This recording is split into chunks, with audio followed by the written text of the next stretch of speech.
As armed fighters in Iraq make more territorial gains, politicians have so far failed to form a unity government to end the turmoil.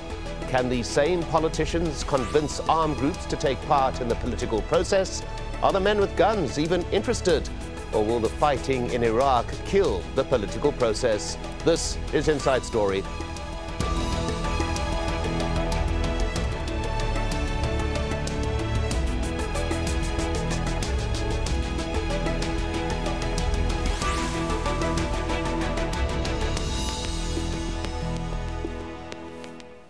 Hello and welcome to the program. I'm Hanna.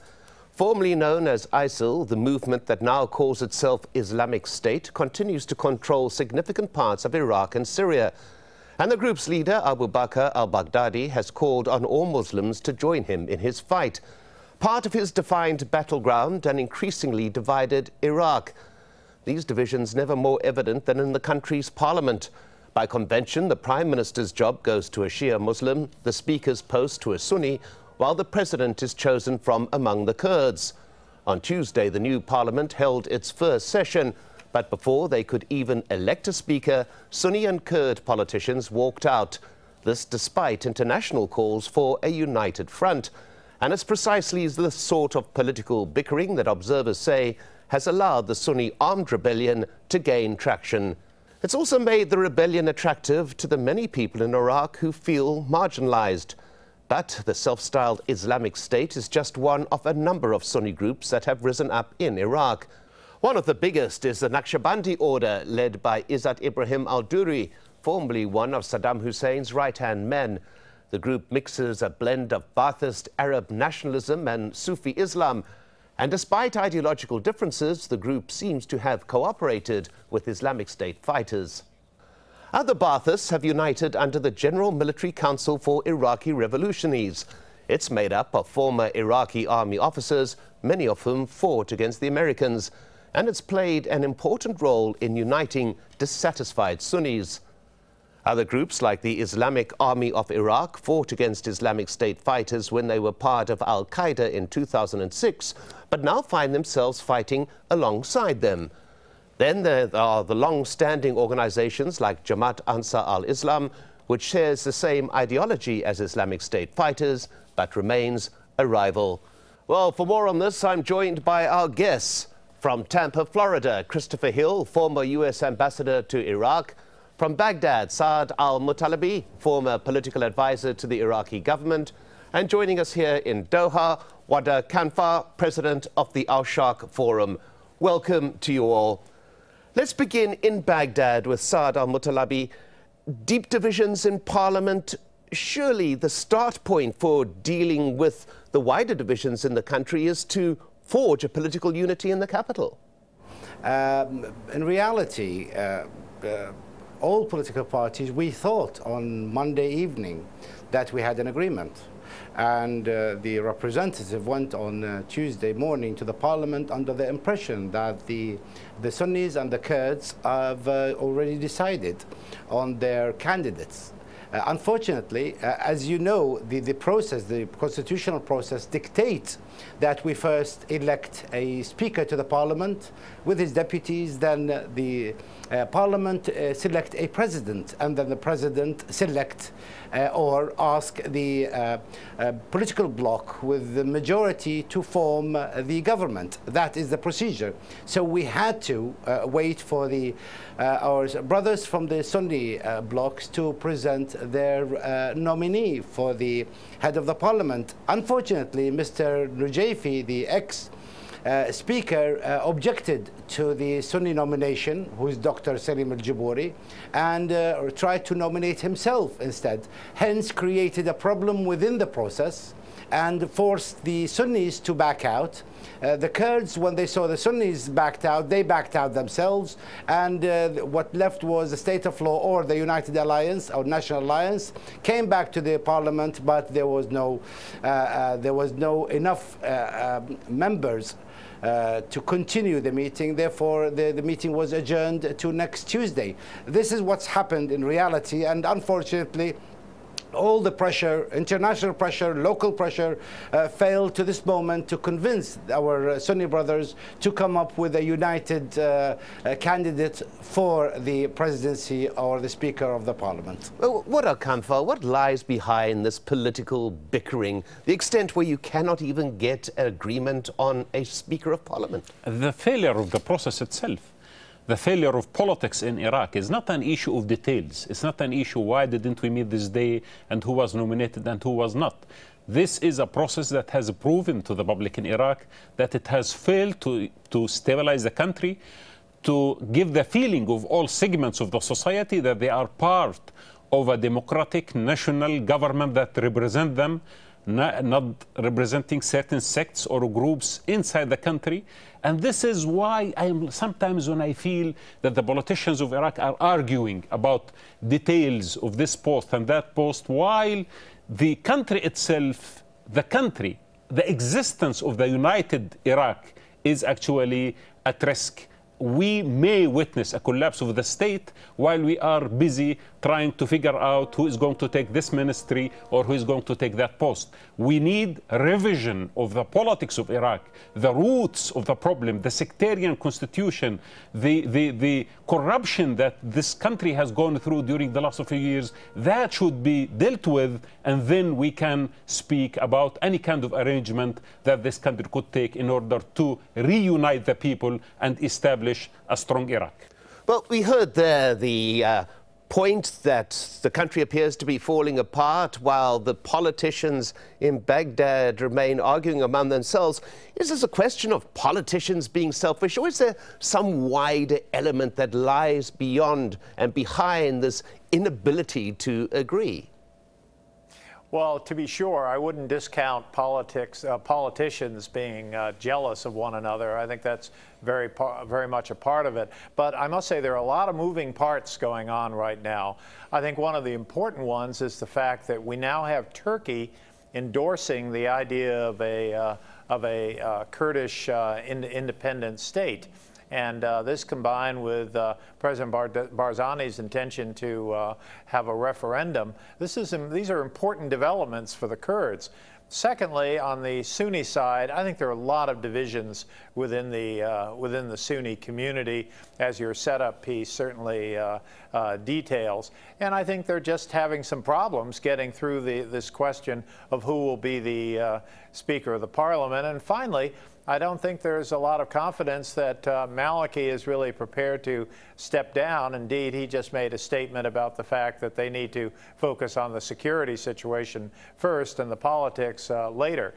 So I think on all three sides, there's a kind of lack of focus on things they need to do to get this done. And meanwhile, you know, the ship is sinking and they're all kind of focused on arranging the chairs in the dining area. Well, Saad Al-Muttalibi, there's a lot of issues that we will approach and we break it down as we'll carry on the conversation. But first of all, the issue of al-Maliki himself. Is he perceived or viewed, or still perceived and still viewed, as the man who can cope with this crisis? Or is there resistance even within his own coalition to him carrying on? Well, Maliki is not the issue here. We have to, before getting to the issue of Maliki, we must resolve the first question. Who is the Speaker of the Parliament? I must agree with some of the points made by your guest about the Constitution. We do need to revise this Constitution, which is proved to be inadequate and proved to be full of mines and does not really apply to reality in Iraq. Dividing Iraqis into components and sects, I don't think that's healthy for the nation of Iraq. Iraq always, the people of Iraq always been Iraqis without a secondary identity. We never ask other Iraqis, what is your second identity? To be an Iraqi, that was quite enough. But now with the Constitution and the way it has divided the political life and then the political parties that came, couple that with the unfortunate occupation of Iraq, all that led to what we have today. I mean, we don't have to sink the ship to kill a few mice. The problem is that we have a problem, we have to stand up and resolve that problem. Well, the first issue is to find a constitution. Yes, but this does appear to be after the fact. I'm just going to Wadah Khanfar to follow up on you, Saad. Talking now about changing a constitution years after it's been in place might, some say, be a little too little and far too late. But this is the only way to give confidence to the people that there is a new start. Iraq needs a fresh new start. Iraq needs to abandon this track that has proved for the last few years that it is failing, and it is leading Iraq into disintegration and to the rise of extremism and also to the sectarian polarization that will never engulf Iraq only but the whole region altogether. So to speak about the process, just to give the feeling to all components of Iraq that there is a serious thinking and this serious direction of changing a constitution, meanwhile having a government of national unity that abandons the sectarian rhetoric and goes back to the principles of democratic participation, then we can speak about fresh, new reset of the political process of Iraq. Otherwise, we are just putting bits and pieces while the whole scenario is actually heading towards complete anarchy and chaos. Well, there's a key issue here which I'll put to Christopher Hill. Is it a problem with the Constitution, or is it a problem with the way in which the Constitution is being used? I think it's really the latter. I think that has been the problem. It wasn't the intention, of course, to divide Iraq into sectarian centers. So I agree with the notion that there are constitutional problems here, but my concern would be the amount of time it takes even to get a quorum in the parliament, in the council there. I just don't think there's time to start on constitutional revision. So maybe there could be some generalized statement agreed by the parties on the need for constitutional revision. But I think we need to remember that this ISIS or ISIL group, they're not interested in Maliki's job. They're interested in Maliki's head at this point. So this is a very serious security problem, and I think they do need to get on with forming some kind of governmental structure in the existing constitutional arrangement, and maybe circle back to constitutional changes when there's a little less of a stressful security situation. Yes, Saad Al-Muttalibi, surely the minds are being focused in Baghdad among the politicians. There is the armed insurrection going on. You do have, as was mentioned, Masoud Barzani saying that Iraq is effectively partitioned. He's going to look for a breakaway for Kurdish independence. These are circumstances that one would expect politicians to react to immediately and as strongly as possible, to then move to elements like we've been mentioned here by Wadah Khanfar about amending or changing that constitution. Why is it not possible, from your view, for the politicians to actually deal with what is a national emergency? I must agree with you. I mean, it is a national crisis, and we have an issue which is threatening national security. Unfortunately, some of those politicians, in particular for the two camps that are causing the problem today, which are the Sunnis and the Kurds, who are refusing to participate in a unity government, which Maliki is working very hard to form, a unity government that will include everybody, all the important players in the political scene, and to tackle this important issue. In the matter of Kurdistan, I'm not too worried about that, because we are hearing from regional powers that this is a dream, and the Kurdish people or the Kurdish leader must wake up from this dream. I think there are enough adequate Iraqi will, a national will, to stand against Masoud Barzani after we finish with the crisis. Well, Wadah Khanfar, I'd like you to pick up on a couple of elements there, but most importantly, the comment by Saad Al-Muttalibi that it is these camps that are responsible, the Sunni politicians, the Kurdish politicians, yet al-Maliki's critics contend that it is precisely because they were marginalized by the Maliki government that they are dissatisfied with political arrangements in Baghdad. What is your opinion of that? Okay, let me start by saying first, I do blame the Americans at the beginning of the whole process. The notion of sectarian politics was inserted in Iraq by Paul Bremer during that period when we came up with the idea of sectarian governance council. And then after that, the whole process was actually, guarded by regional and international powers. I do believe that Iraq had a great opportunity of establishing the first democracy in the region. But Iraq has missed the point, has missed it because definitely al-Maliki government has failed. And we know, all of us, we know that the elections of previous elections, not this one, has brought, at that time, Iyad Allawi bloc, and then it was excluded from the government, and then everyone pushed for al-Maliki to take over. For months, we had that kind of dilemma of electing a prime minister, similar to the one that we are going to see very soon in the parliament of Iraq. The issue is there is a failure in politics, and that failure precisely because of the sectarianism of the government, but also because the international society, especially the Americans, abandoned the ship. The Americans thought this is a great thing to do, is to pull out from the country, pretend that everything is going very well, and then we don't want to interfere in the Iraqi politics, leave the Iraqis for themselves. We had other regional players who are interested in the Iraqi, in the interest inside Iraq. So we have failed in that process. Now we came to the point where the rise of ISIL, which they call themselves now Islamic State anymore, they don't call themselves ISIL, that is a result of the failure of politics across the region. We are seeing rise of an alternative, very extreme, non-political movements that are capitalizing on the failure and corruption of the political process in Iraq, in Egypt, in Libya, everywhere. So unless we convince ourselves as politicians that we need really to commit ourselves to the principles of democracy, to political consensus, we are going to see these movements emerging and emerging more extreme to an extent that we will miss even Al-Qaeda, which might look more moderate compared with the new versions of these movements. Well, Christopher Hill, I mean, your response to that, first of all, the accusation that the U.S. has abandoned many in Iraq, it's left them to hang out to dry. Well, I think, first of all, there's enough blame here to go to the moon and back, and nobody should be claiming that they have no blame. Everyone has some blame. And in terms of the United States, I would say de-Baathification was perceived and, frankly, was carried out in a way that made it appear to be de-Sunnification.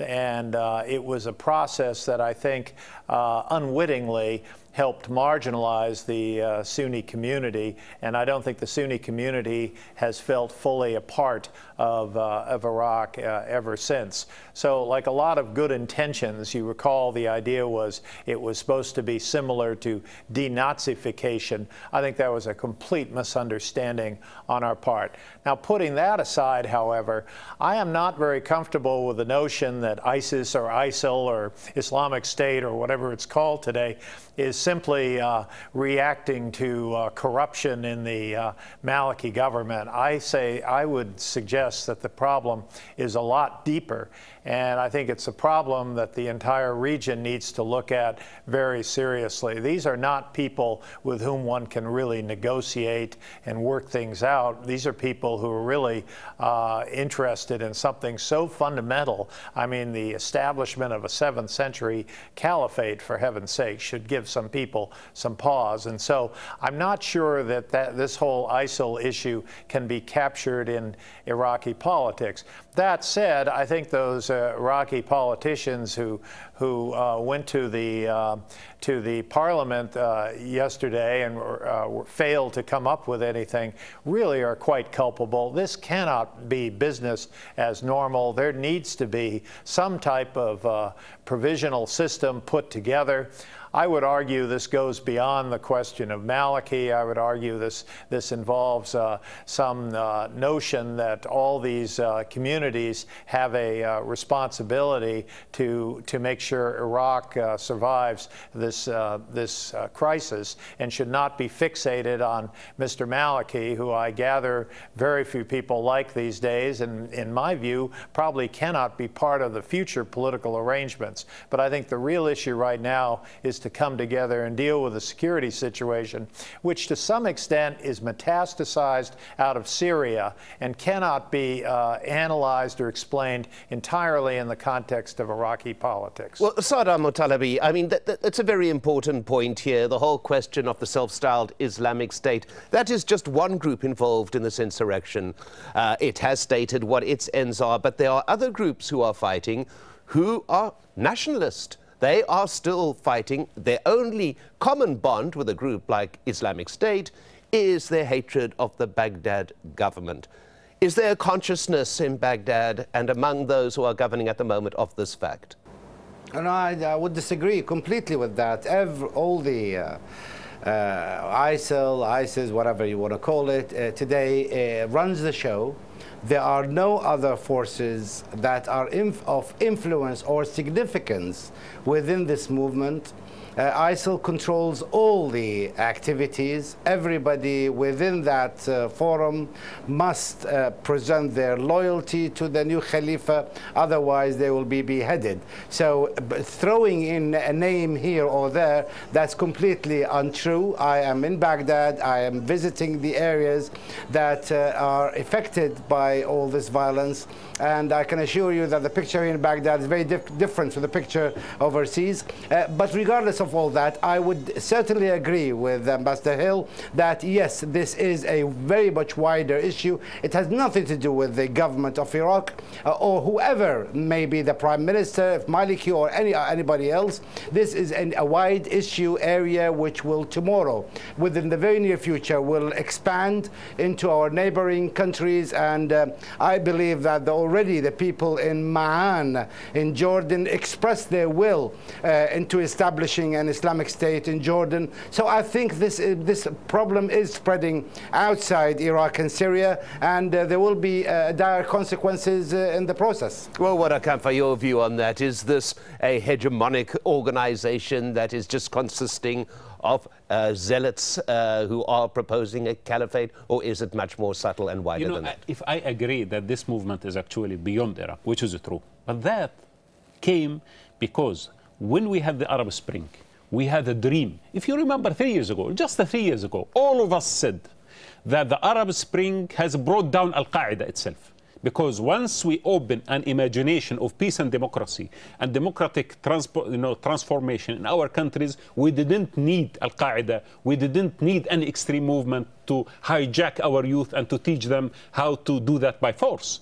But when that dream was suffocated, when that dream in Egypt, in Libya, in Yemen, everywhere we go, has been actually now surrendered to military groups to hand over and to make coups, while the international society, including the Americans and the European Union, have stopped even using the word democracy when it comes to the Arab world during the last few months, when they, in a way or another, supported the current transformation, the current situation in Egypt and many other countries in the region, yes, at that moment we feel scared that the youth who had that dream of peaceful transformation might turn to be recruited by a group like Al-Qaeda or a group like ISIS. So definitely it has to do a lot with the failure of al-Maliki and the corruption of his government, with the failure of the government of Egypt, with the failure of the government in Libya and the transformation taking place in Yemen.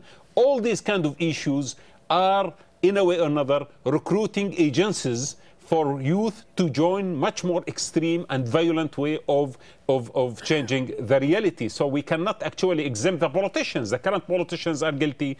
The generals are guilty. The intelligentsia and the Arab world that has allowed this kind of extreme thoughts and ideas to flourish without developing an alternative imagination of our youth is guilty. So definitely we are talking about, a lot of parties, but the beginning is to start correcting the intention of the future and building a new imagination and convincing the youth that really we can have a future without resorting to extremism and violence. Well, Christopher Hill, very, very quickly, is this a perfect storm of discontent? My own view is certainly we need to focus on a more civil society in Iraq. Clearly, the solution here is not in a kind of sectarian spoil system, but rather in a civil society. The problem is, of course, that there has been a lot of history, and history is not so quickly forgotten by people. So this is going to take some time to work through. But I think what has to happen, however, is there needs to be some consensus in Baghdad on what needs to be done today, what needs to be done tomorrow, what needs to be done next month. And so I think the parliamentarians really need to get on with this. I believe that if there can be better political consensus, Iraq will be in a better position, and every other country, frankly, will be in a better position to resist these extremist movements, who are very intense, unfortunately very funded, very well funded at this point as well. And so I think a lot of it is rooted in the need to have better politics in these countries, and frankly speaking, a little better diplomacy. It is rather worrisome that Iraq has been kind of treated as a black sheep by many of the Sunni Arab countries in not wanting to deal with the Shia-led government. We've come to an end of the discussion. Thanks to all my guests, Christopher Hill, Saad Al-Muttalibi, and Wadah Khanfar. And you can leave your comments at facebook.com/AJ Inside Story, or go to @AJ Inside Story on Twitter. I'm Mike Hanna. Thanks for watching, and goodbye for now.